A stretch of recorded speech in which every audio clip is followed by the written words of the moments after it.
And we are recording. Thank you very much. And if I could get to the right screen. Here we go. This is Power Rising Summer. So if you were wanting to join the series of Organizing Where You Live for the Power Rising Summer Arenas Workshop Series, you are in the right place. Just a little bit of housekeeping. Stay on mute. We'll definitely have time to come off mute, and I'll invite you to do that. But for the most part, during the instruction and the content, you can leave yourself muted. For Q&A, please drop those in the Q&A function of Zoom. The chat moves really fast, as we're already experiencing, or at least I'm already experiencing. So if you drop a question in the chat, I won't always see it. So just try to use the Q&A function so that I know that I could see it.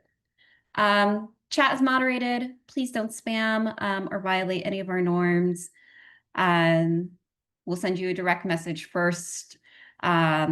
If you are violating a norm, then a public warning, then you're out of here. Then you're removed from the Zoom.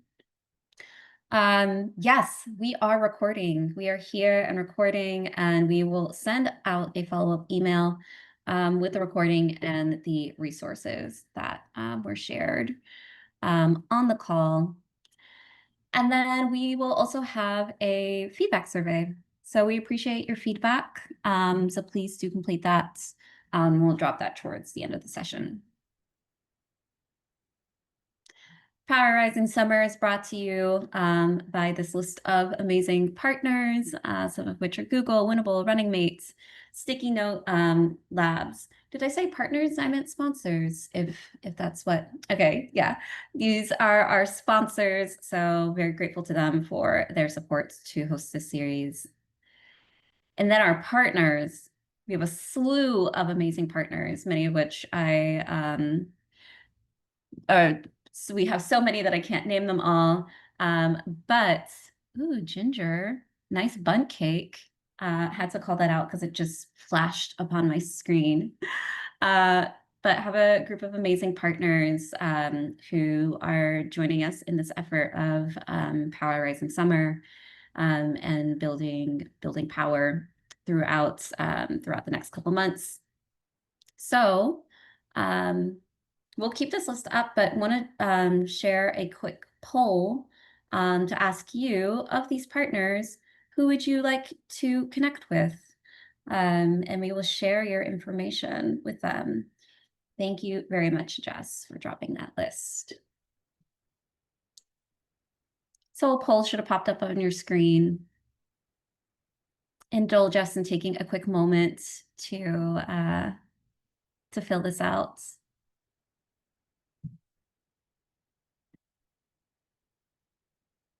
Our numbers are rising.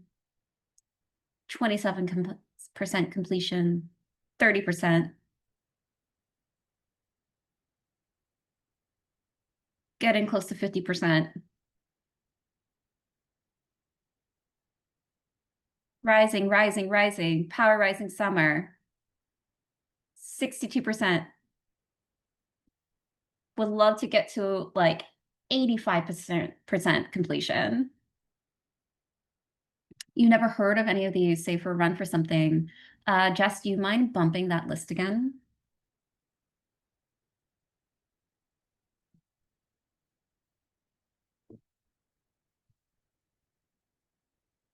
Thank you.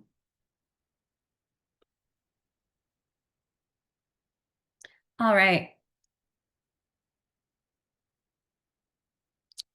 I'm going to close the poll, but this will not be your only opportunity to get connected with these folks. So hold on to that list of folks, and if you didn't get an opportunity to complete it, we'll make sure that there's a way that you are able to connect with these orgs. We got to 76% completion. Okay. Mhm. Okay, let's get to it. Organizing where you live. This is a session that we are in. Uh, and quickly going to share some resources. Introducing myself, I'm Jessica Ngima. I'm a book influencer, spread that rumor. But today I am joining you in my capacity as the Deputy Training Director at Arena. So I help put together all of the trainings that we host along with our great training team. If you're new to Arena, these are our core services. We do role-specific training, management trainings, and advanced specializations. We have career services. If you're around last week for our coaching week, we did a slew of coachings, everyone on our team. We also do resume review, and we have a graduate database. Community, one of the most important things that Arena does is we help facilitate each of you meeting the community that you are in search of. So we host virtual coffees, help you self-organize groups, and we host convenings. And last but not least, our Arena Toolbox, which is a slew of downloadable tools, plan templates, and video guides, all offered free of charge at arena.run/toolbox. Cool. And again, we have a whole series of events happening this summer as part of our Power Rising Summer workshop series. So organizing where you live today. Next week, we have many events. We have a resume training.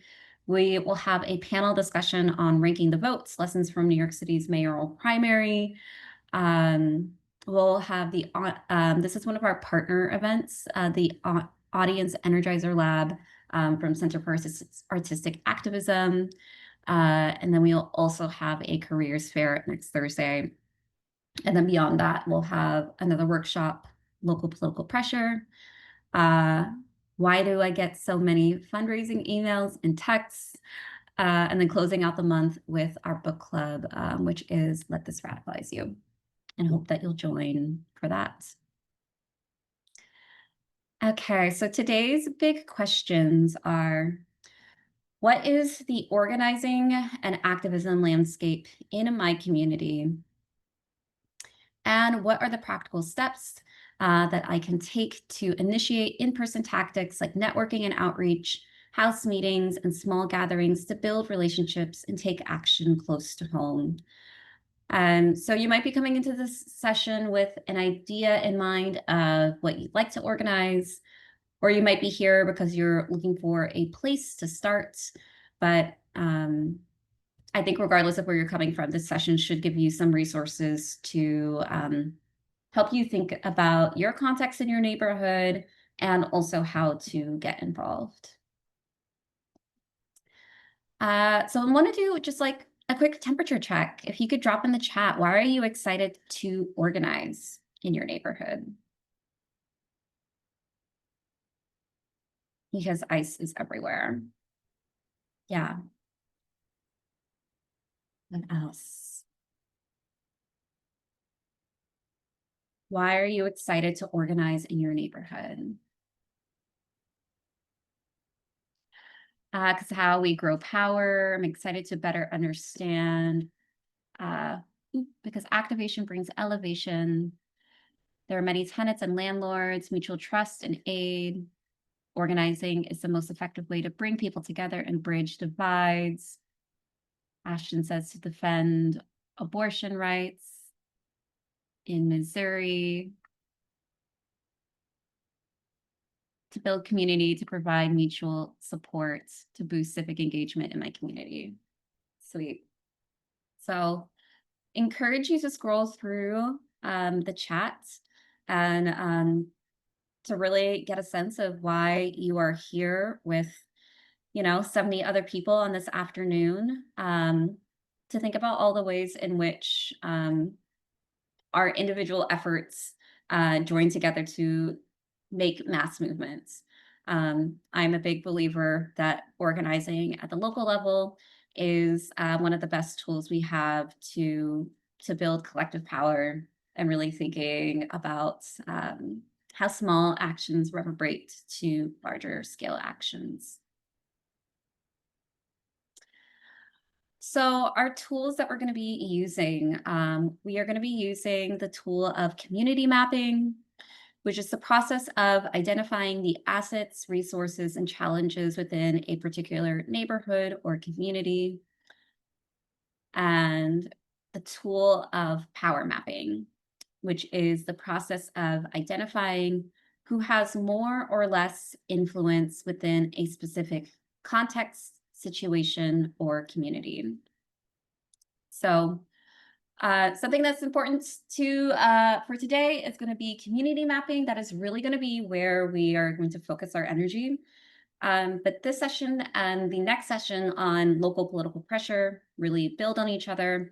Um, so while we won't be doing power mapping today, today's session is a important step to get to for power mapping.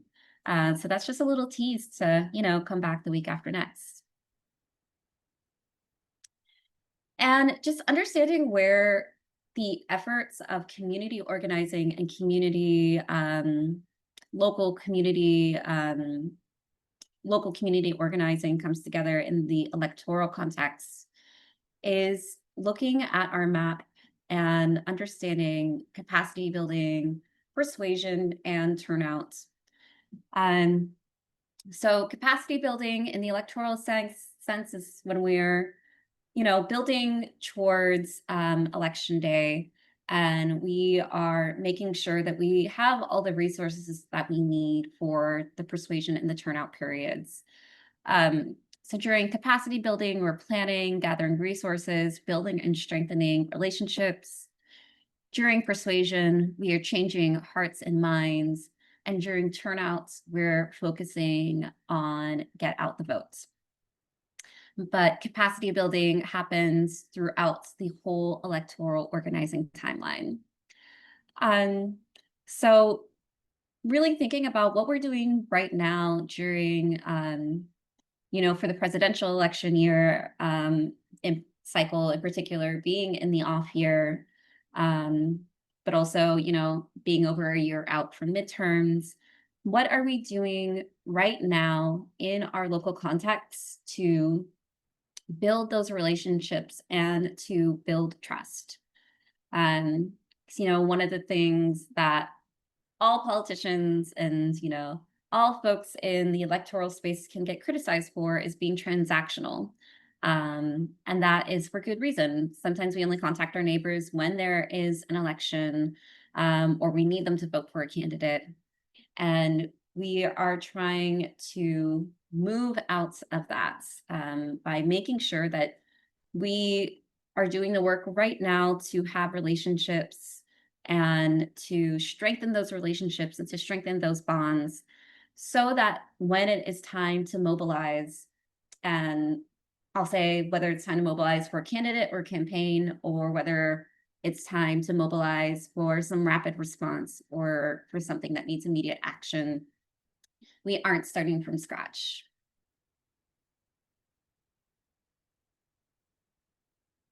So maybe this is your network now. You're connected to a few neighbors, and they're connected to other neighbors. And maybe some people are just isolated. Maybe you don't know anyone over on the other side of your street yet.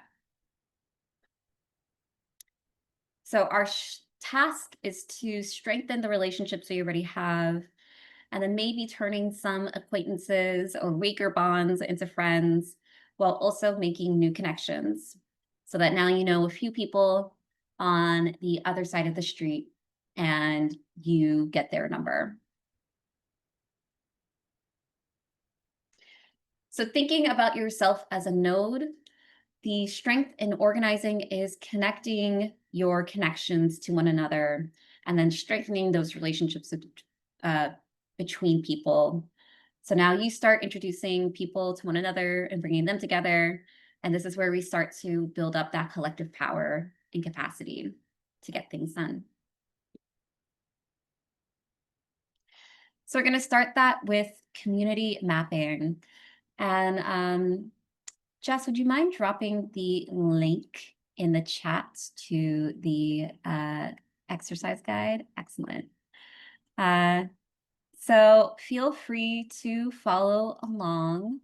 When you open this link, it's going to prompt you to make a copy. So this is your copy. It's secretly the same doc you saw earlier. Nice. This is your copy. So please feel free to mark it up, to add notes along. It'll have many of the same points that we are talking about here, but just in another format for you to follow along. Cool. So again, we're going to be engaging in this process of community mapping, which is the process of identifying the assets, resources, and challenges within a particular neighborhood or community. And it's really a way to help you figure out what is the most pressing issue in your neighborhood. And one of the things I really enjoy, which we will get into as we go into the exercise, is that it provides a visual tool. So it's an experiential exercise. It is something you do getting out on the street and kind of inherently actively engages you by the act of doing the mapping. But then afterwards, after we've done the mapping, you have a visual resource to kind of help you get a sense of what's going on in your neighborhood and who the different players are. So yeah, first and foremost, when we are community mapping, the thing you're going to do is to actually experience your neighborhood. And it's something that you do just by doing. You walk around your neighborhood, you drive around, take public transit, post up, and really have a sense of the experience of being in your neighborhood and being in your community and understanding what goes on where you live. So you're going to walk around your neighborhood and you're going to make notes of if there are sidewalks, if there are apartments or single family homes. You're going to make note of where people spend time. Are they in their yards, on their stoops, in their balconies? Where are you seeing people congregate? You're going to drive around your neighborhood because maybe your neighborhood isn't walkable, which is also something to make note of. So what are the streets like? Are they easy or difficult to navigate? Do you see any pedestrians? Where is the closest business district? I know personally for myself, where I live in Brooklyn and New York City, it is highly walkable. That is the main way in which I get around. But it's a completely different experience driving in my neighborhood than it is to walk. And it'll give me a fully different sense of where I live.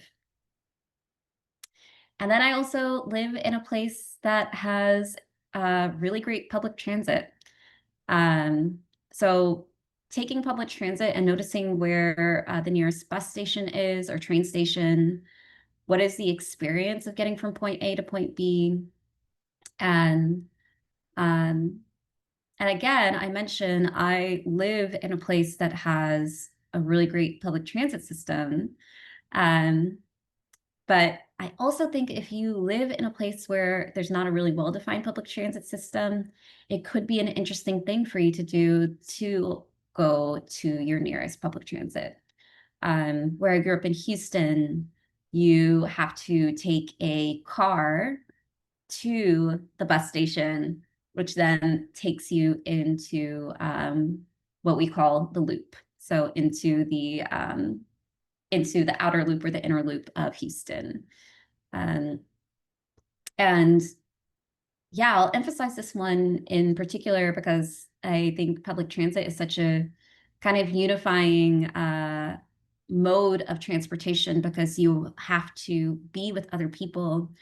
And there are people who that is their mode of getting around, and that is their mode of getting to work. So it's really important to, yeah, notice how difficult of an experience is it to even get to your public transit, if it exists in your city. And if it doesn't, that is something to note as well. Cool. And then, yeah, to actually just post up somewhere. So spend an hour at your local library or park, and just notice and just see what you observe.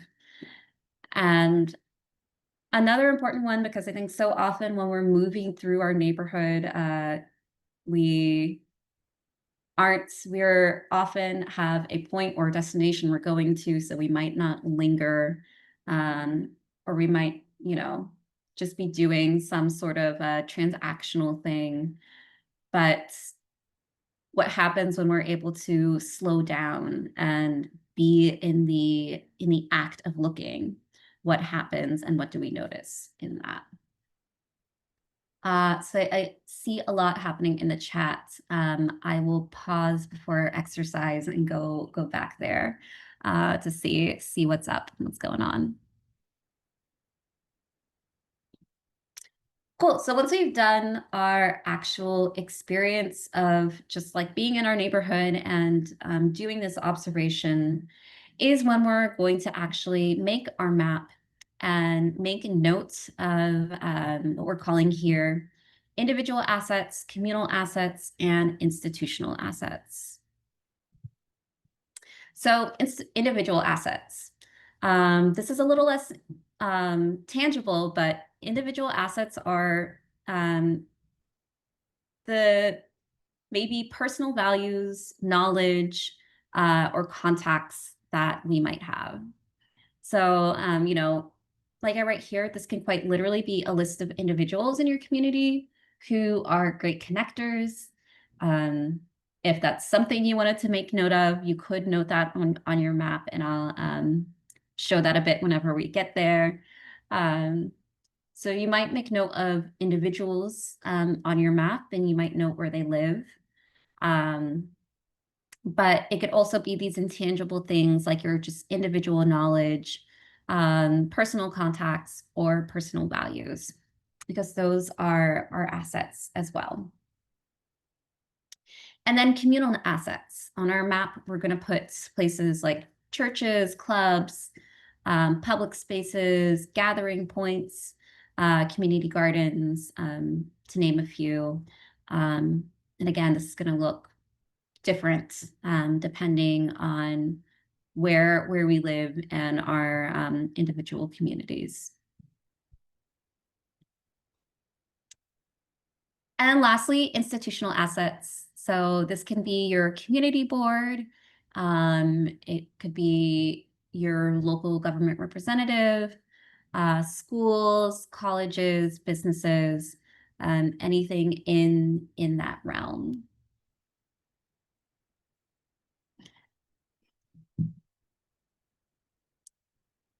And then lastly, once we've done all this, we've gone and spent time in our neighborhood, in our community.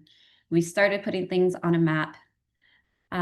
We're then going to identify an issue. So what did you observe in your neighborhood, and what issues are you passionate about based on what you observed? So what did you observe as you moved about your neighborhood? What did you notice? This might be something that was obvious, like, are the streets really potholed? Is there lack of street signage or lack of stoplights? But it could also just be something that made you curious, like, why are there less trees in this part of your neighborhood versus another? Why do people gather on this street corner, or why do a lot of people stop here, and what does that do for the flow of traffic? Anything that might have brought up a question for you is a good place to start too. And yeah, is there what issues do you feel passionate about? Is there something that you observed that sparked a really strong reaction? Is there something that you noticed that made you mad, or that you were like, why is this like this? Um, or did you identify a missing gap in your neighborhood where you could potentially offer up some points of expertise? So this is where we're starting, and we're about to go into our exercise of creating the map. But before I do, I'm going to go to our Q&A. Jess has a hand raised. What's up, Jess? Have a question to submit to the Yeah. Q&A, but I can't submit it either. But the question in the chat that has garnered a lot of back and forth is, how do you define a neighborhood? Like, how do you determine what the boundaries of a neighborhood are? Yeah. So I think there's several ways to do this. I think we could go the more intangible route and use your own personal definition of it. And that would be, and I say that that's more intangible because that's really based off of people's experience of their neighborhood. So if you did a quick poll of 4 people you know who live in your neighborhood and ask them, where would you say our neighborhood begins or ends? And kind of aggregate their responses, you could do it based off that. That could be where your neighborhood starts and ends, depending on what you came to an agreement with those couple of people. You could also get really specific with it and do based on your zip code. You could do it based off where where the city designates that where your city ends and the next starts. For example, where I grew up in Houston, in my neighborhood, I lived in Houston. That was like my mailing address. But if I cross the main street into my neighborhood, I would technically be in Cypress, Texas. So if someone told me, asked where I was from, I would say I'm from Cyprus, even though I technically don't live in Cyprus. Which I guess is to say, it's up to interpretation. And curious, where is that in the chat? I'm interested to see what other people have said. It's really far up there. It's when you started to say, oh, the chat is kind of taking Oh, off. good, I found it. Alex. Okay, good. Yeah. How would you identify neighborhood perimeter? Someone said maybe precinct level, block captains. Look at some maps. Okay. June is going the route I was saying. I would ask around. I think there are ways you can identify it by understanding how your neighbor defines it. Could be helpful and prompt you to talk to them. For me, my neighborhood. Yeah, and actually, Alex, do you want to come off mute and share any more context there? Yeah, can you hear me? I can, yeah. Sweet. Yeah, the reason why I asked is that I'm thinking about running for like city council district. And I just wanted to understand like if it would make sense for me to just like start in my specific neighborhood and then slowly parse out. And because I didn't want to like swallow the whole ocean, but understand like where to kind of start out from. Yeah, I actually think kind of the last part of what you just said makes a lot of sense, of starting it in your neighborhood and then parsing out from there. Because I think another, definition of this could be just your street, could be the neighborhood that you consider.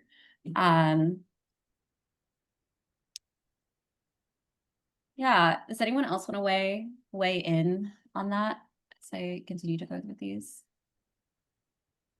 I think you can also, if you're really concerned about knowing where the official boundaries are, a lot of cities and towns will publish like neighborhood maps, and apps like Zillow and Trulia, the real estate scene will definitely have boundaries of website or of neighborhoods. So if you really want to know, you can Google it and you can find out what the accepted like boundaries are. But I think your subjective experience of your neighborhood is more relevant in the organizing context than what the actual like geographic boundaries are technically.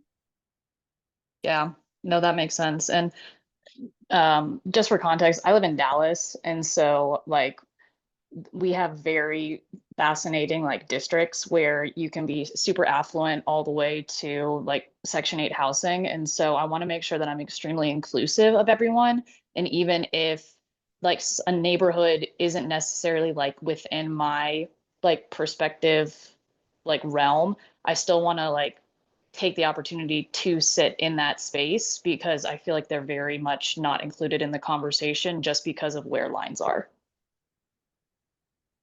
Yeah. Yeah, and I don't think that the people who are outside of your district or precinct aren't people that you wouldn't want to talk to or, you know, have support from too. Cool. Enrique, yeah. Yeah, I totally agree with Alex because I'm in the same boat, but I live in a rural community.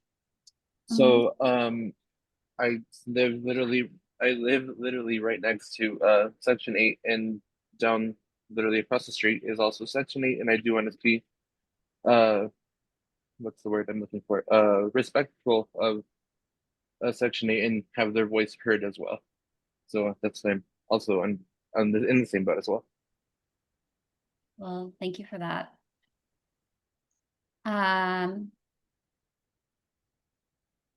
would a university campus be considered a neighborhood? Yes. City university campus. I almost feel like campuses are almost their own cities in themselves. And that is why we have campus organizers. All right, please continue to keep conversation going, excuse me, in the chat. And if you have specific Q&A, please drop in the Q&A function too. But we are going to go into the process of actually creating our map. So again, this is in the handouts, some screenshots here.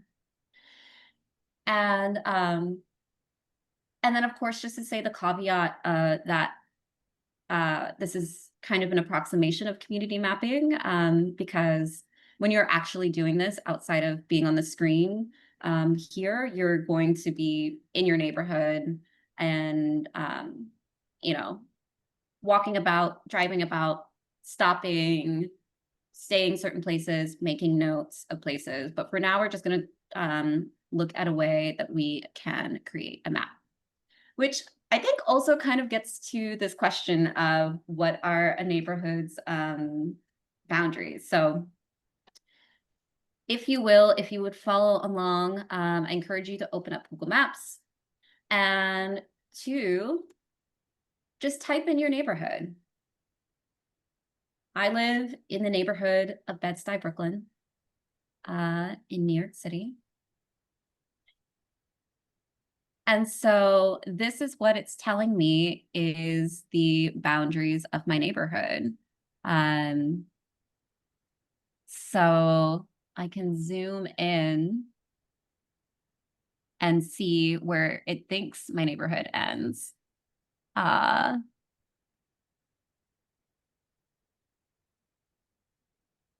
yeah, I actually would say that my neighborhood ends one street over on Franklin Avenue. I think it ends one street to the west, but this is the distinction that Google Maps is giving me. So I think that's another way to think about it. again, a conversation starter with people, like, where do people think your neighborhood begins and ends? What on whatever popular map platform you use, what would it tell you, and where would it tell you your neighborhood ends? But from here, we are going to save a list. So you can do that by hitting save, selecting new list, and then just saving your list in whatever way makes sense for you. So I'm just saying my neighborhood, Bedford Stuyvesant, community mapping. And you now have a list saved. So if we were doing this in person, we can say that we are walking along Lafayette Avenue, and we are noticing that there is a green space. So maybe let's say I want to make notes of every green space in my neighborhood. So we're going to go to Herbert von King. We're going to hit save, and we're going to add it to our community mapping list. So that is saved. And then in the notes function of this, you could actually add in the specific things that you saved. Oh, you don't see anything? Sometimes there's a tab that you could go to in Zoom. So sometimes there's a tab that just shows everyone in the meeting, and there's another tab that shows the actual screen share. See, and let me know if you're not able to see the pop-ups, because I know sometimes the pop-ups don't share. Cool. So on Herbert von King Park, I'm gonna make note of the things that I know about this park. So there is a rec center, basketball courts, dog run, big lawn that lots of people sit on, and a DJ who plays music every day.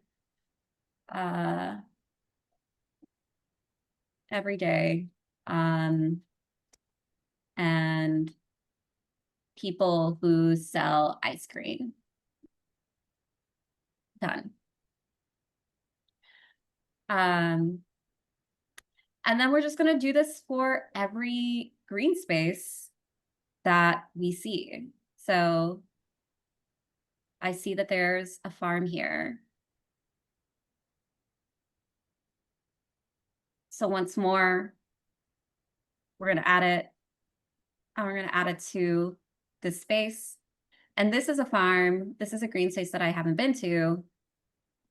So I'm going to make a note that says green space, haven't been, need to visit.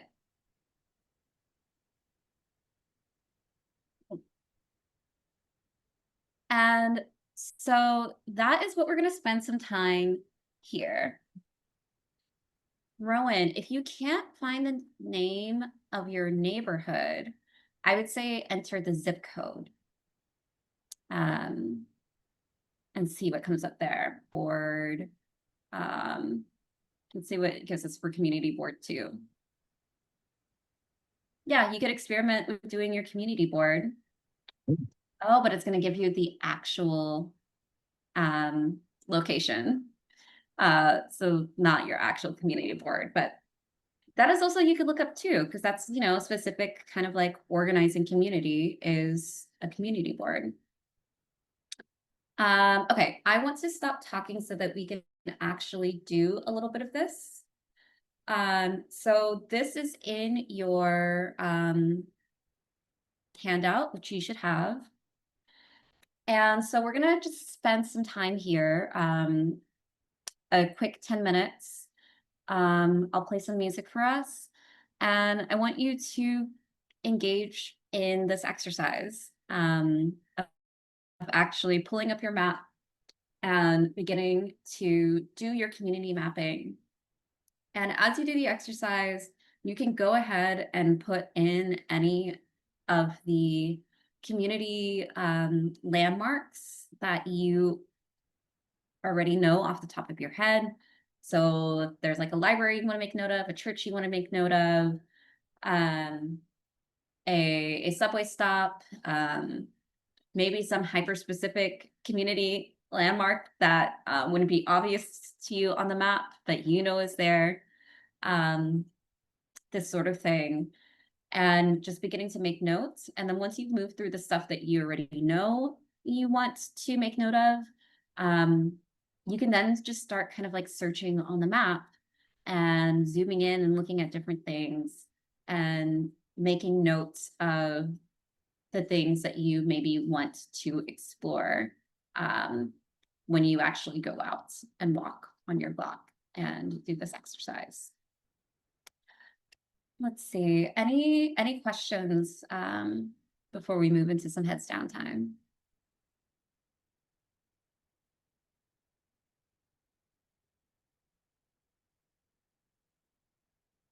Cool. All right. We are going to move into some heads down time. Oh, questions are starting to come back up. Okay. Enrique, I can't find my neighborhood name either. You know, sometimes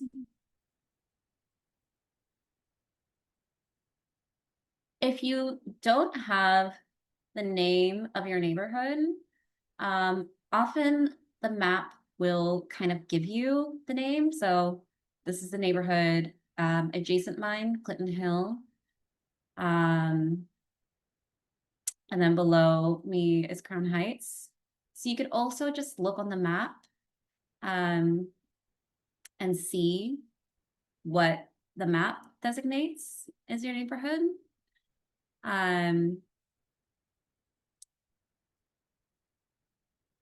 So you could do that and zoom around. So Brownsville, new lots.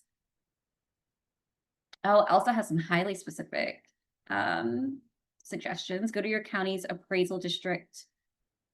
And search for your address. It will be in your property description.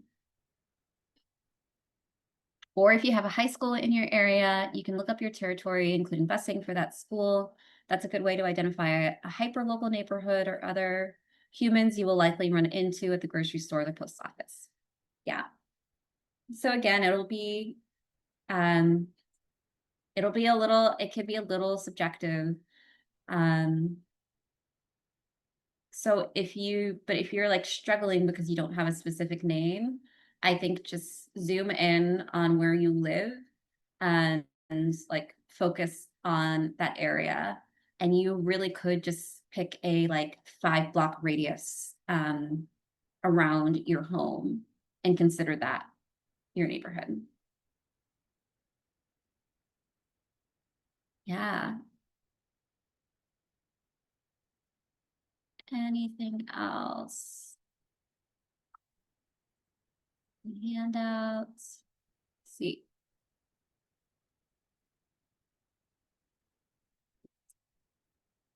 Cool. We'll spend some time here and we'll go into breakouts. You can play some music for us again. Alex, what's up?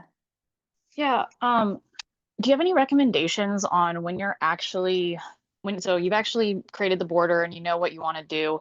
Do you have any recommendations on days, times, and like the amount of time that you spend out in your community? So that way you're not just going on Mondays at 2 o'clock during, low traffic. So you get a full understanding. Yeah, I'm gonna hold on that because we're gonna get into a little bit of that in our follow-up to community mapping. Cool.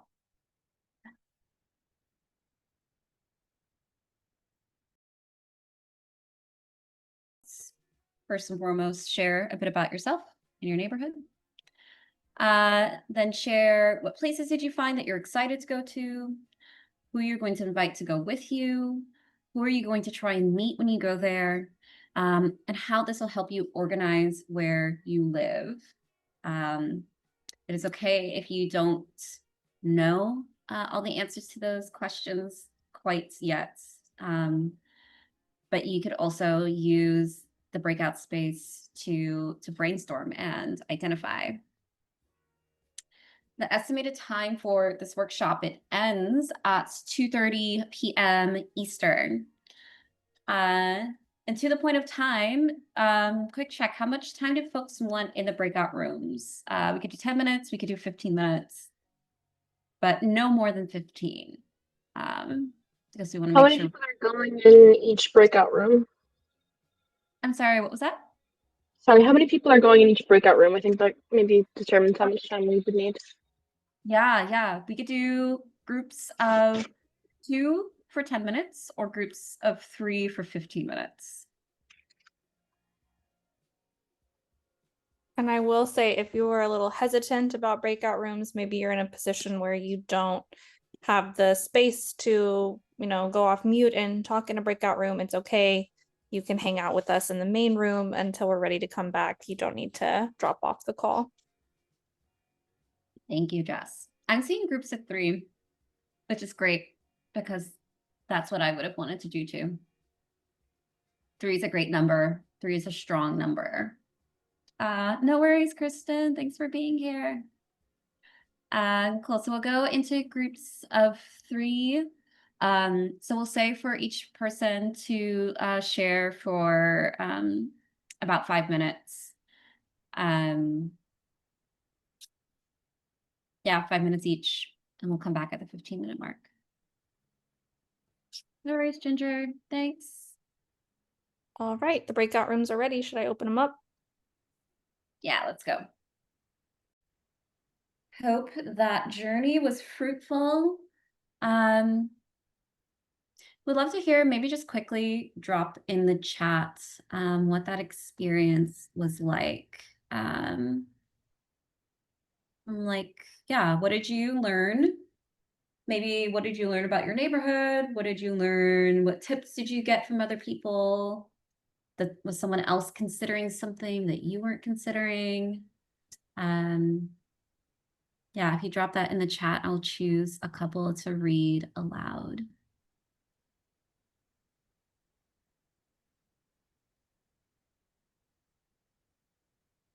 Ends in sentence. So it goes most times, most good conversations cut off. Learned a lot about my group's neighborhood and got feedback on how I can engage. Gave me more insight into running and how I would like to run. Wow. I was like, oh, running, like jogging, but you might mean running for office. But running is a way too. Jess actually gave me a really good example earlier today of thinking about like running and looking at running to a place and noticing where other people are running, etc. Great to learn more with shared values who are willing to have these conversations. 2 of us have the idea of tenancy unions on our minds. Excellent. Cool. Great. I'm going to get us back into the deck just for the last couple minutes here.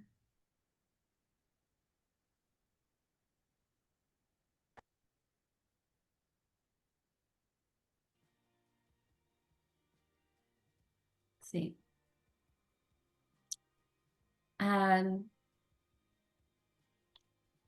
Lovely. And I'll just say, Kristen said here, we identified some issues with access, transit, sidewalk, with the neighbors' feelings about these might influence on what to take action on. Yeah, I think that is like a good point to maybe go back in on, because we do have some homework for you, which is between now and our next session, which is local political pressure on Tuesday, July 22nd. Your homework is to actually go out and finish your community mapping. Because like I said at the beginning, this is really only an approximation of this exercise since we are here at our computers. The full expression of this exercise is actually like going out in your neighborhood, however you choose to define that, and completing this exercise. And the great thing about this is that it could be as small or as large as you want it to be. So, you know, I think some people mentioned the tenants union. You could do this in your apartment complex and go about the common spaces around the perimeter of the building, around the parking lot. You can expand this to your block. You can expand this to, you know, your the 3 blocks closest to you, a 3-block radius. But whenever you do this, think about where you plan to go, what day you're going to map your neighborhood, what time of day will you map your neighborhood. Think about if you need to do this exercise several times to really get an understanding of this. You likely do. And I think this, Alex, this goes a little bit to your question of when to do this. I think your experience of your neighborhood and place will be different depending on the day that you go. So, you know, using the park as an example, I think the park will usually be more active on the weekend when we're, you know, hopefully have some time off, or maybe more people have time off. You might notice what activities happen there on the weekend versus on a weekday. Same thing with any transit hubs, same thing with any library, same thing with any common space. So thinking about the time of day, the day you'll go, where you plan to go. And then importantly, who will you go with? Creating a short list of people you can invite to go with you. This exercise is really done best when you do it with someone else. And you can think about who you're going to try to meet when you go to wherever it is you're trying to go. So Lewis, are you going to try to meet anyone at the pool? Are you going to invite a friend to the pool with you? I already have every time I go. So you're already a step ahead. Yeah, this exercise can really be done so many different ways, so many different spaces. And doing this exercise is really a way to get closer to taking action. So once you've completed this exercise, beginning to think about steps that you can take based off of whatever issue you identified. So thinking back to your map, creating a list of the organizations, networks, groups, or mutual aid projects that you plan to reach out to. What community organizations did you make note of? Going to their websites and seeing if they have sign up mailing lists or contact information if you want to reach out to someone specifically there. Are there any organizations that you didn't see on your map or during your mapping exercise while you were out on the streets that you would like to search for? My publication isn't on my map. Can you say more what you mean, what your publication, Enrique? Or or was there an organization that wasn't on your map? Oh, I have a publication, and I haven't put it on Google Maps yet, so it's not on my map to put it on there. Cool. I would get it on there. If anybody wants to be on there, I mean, well, Yeah, you can share it in the chat. And but also I think that goes to a very good tie-in to our next thing, which is doing your own thing. So, you know, Enrique, your publication isn't on your map yet, but that is one of those personal assets that you have, one of those intangible things that can be made tangible by you know, doing your own effort of creating your own organizing community. So if the organizing community you crave doesn't yet exist, this is your moment to create it. So hosting a house party, starting a monthly community group, planning an art build. These are just one of like many ways you can think about of meeting, any sort of meeting that gathers friends, neighbors, supporters, potential supporters, of, you know, the community action you want to take or the campaign you want to start. Hosting that gathering, and really getting that effort started. And creating a list of the actions that you would need to take to build a new organizing effort. So these things will be in your, are also in that same handout. But just to reiterate, thinking about the steps to take to get there. So who will you reach out to first? Where can you collect information? How are you going to store that information? Will you meet online? Will you meet in person? Not every gathering needs to happen in person. Some can be online. There are many, many resources. Jess, would you mind dropping the 2 arena tools? Again, these are in your handout as well, but in the arena toolbox is a tool on how to host a house meeting. There's also a arena tool on networking outreach emails, which I really love. The tool itself is kind of in the context of job applications, but you could really adapt any of those networking outreaching emails to be an email just to reach out to a group about an informational interview. We added this book here, the Art of Gathering, if you are hoping to host a gathering.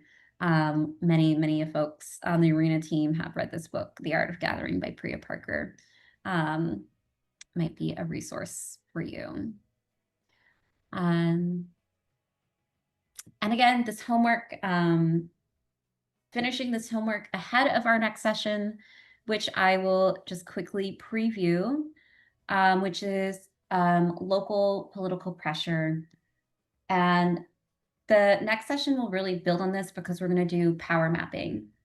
So between now and our next session, you will have walked around your neighborhood, driven around your neighborhood, gone to the pool, gone to the library, gone wherever you've decided to go. And you will have made your map.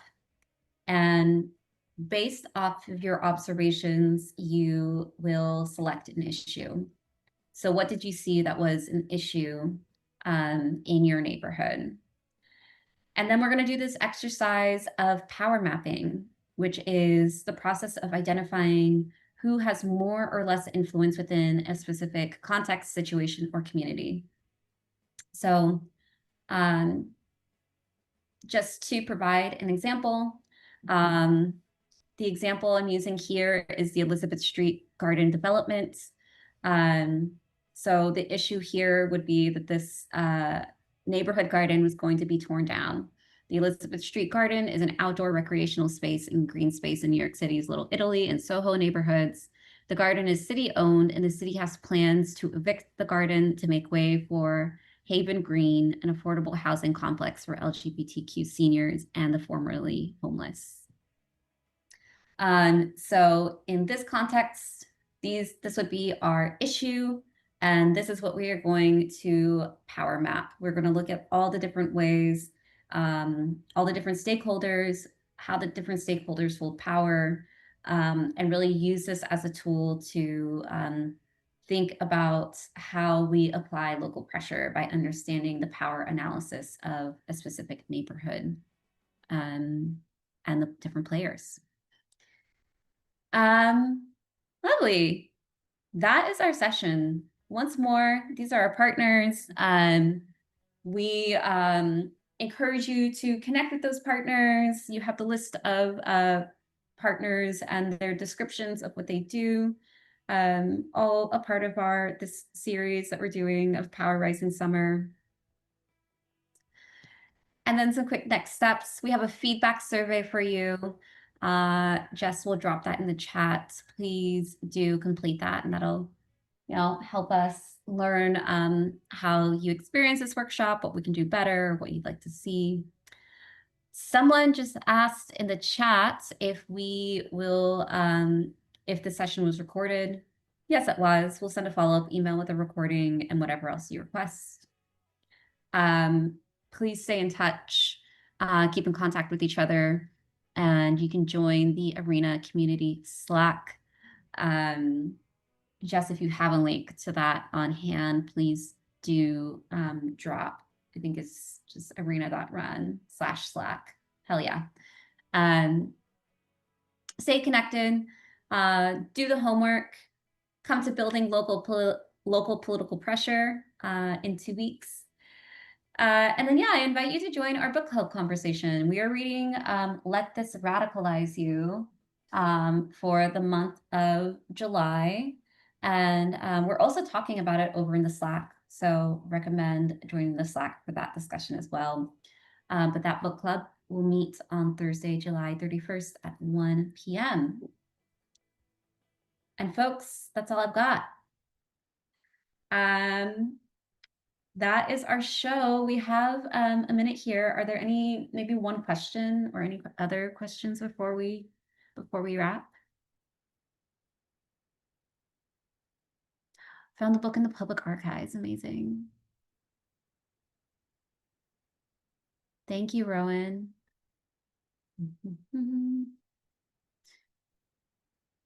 What are your thoughts on doing this exercise in a neighborhood you don't live in but want to organize due to an electoral target? Yeah. Well, I think if it is a neighborhood that you are going to be working in the electoral context, then absolutely, yes, do it. I think that yeah, I have some other specific thoughts about like entering into community and building community. And I think that could be its own workshop in itself. But I'll just say shortly, if you're going to be entering into a community that is not your own, why wouldn't you start by, spending time there and beginning to get a sense of what it means to live there? And in particular, because it's a community that you don't live in, you'll only be able to understand it so much. So start by doing the exercise. But I think for you, what will be even more important is connecting to community partners and folks who live there, and getting the context from the people who live there. Great question. Cool. Well, thank you all so much. It has been such a pleasure to spend the last hour and a half with you. We will send out the recording. We will send out resources. But until then, stay well, stay safe, stay hydrated, and see you at the next session. Thank you all so much. This was incredible.